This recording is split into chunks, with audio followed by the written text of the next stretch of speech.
Hi guys, สวัสดีค่ะ Today I will cook deep fried boiled egg with tamarind sauce. It's one of the famous Thai dish that you can find in any Thai restaurant. And it just requires some basic cooking skill, but the taste is so yummy. So let's cook. I will put the details of the ingredients in the comment below. First, boil the eggs for 10 minutes and then we're making the tamarind sauce, which is put the tamarind juice, palm sugar, and fish sauce in a low heat and keep stirring until it's thick. For me, I spend 20 minutes to thickening the sauce.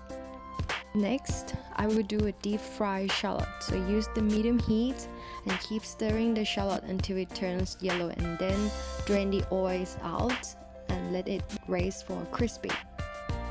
After that, I will use the oil that I use for deep fried shallot to deep fry the boiled egg. So just do the normal deep fry until it golden crisp and then let it raised. After I finish the boiled egg deep fry, I will do a deep fried chili, but this is the optional.